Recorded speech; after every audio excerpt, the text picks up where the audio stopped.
Doctor صداقت علی، میں آپ سے پوچھنا چاہوں گا کہ غلط فہمیاں اور تہمات اسکیزوفرینیا کے متعلق کیا کیا ہیں پاکستان میں یا پاکستان سے باہر؟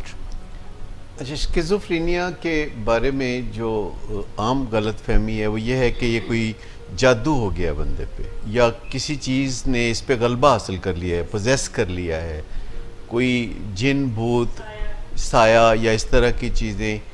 اگرچہ جن کا وجود ہے، ہمارے مذہب میں بھی ہے، لیکن یہ کہیں نہیں ہے کہ وہ آ کے ہمارے اندر جن شامل ہو جاتے ہیں ہمارے ساتھ۔ جیسے انسان کسی دوسرے جانور کے ساتھ مکس اپ نہیں ہو سکتا، تو جن بھی انسانوں کے ساتھ میرا خیال ہے مکس اپ نہیں ہو سکتے۔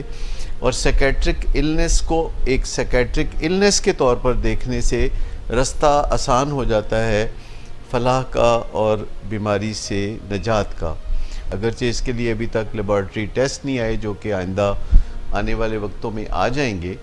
تو ایک تو یہ متس ہیں جو کہ ڈاکٹر سے دور رکھتی ہیں پیشنٹس کو، اور وہ جادو ٹونے والے اور اس طرح کے لوگوں کے چنگل میں پھنس جاتے ہیں جنہوں نے ایک نامناسب طور پر مذہبی لبادہ اوڑھا ہوتا ہے، حالانکہ وہ کوئی مذہبی لوگ نہیں ہوتے۔ ان کا کوئی نہ مذہب کے ساتھ بہت گہرا تعلق ہوتا ہے، نہ وہ عملی طور پر مذہبی شعار میں ہوتے ہیں۔ آگاہی کے ذریعے جو لائن ہے کلیئر کٹ، وہ ڈرا کرنے کی ضرورت ہے کہ جادو جن بھوت کو الگ کر کے۔ تو یہ جو سیکیٹرک ڈس آرڈرز ہیں، ان کے بارے میں اتنا معلومات لوگوں کو دیں کہ لوگ ان کو الگ سے پہچان کے علاج کی طرف رجوع کریں۔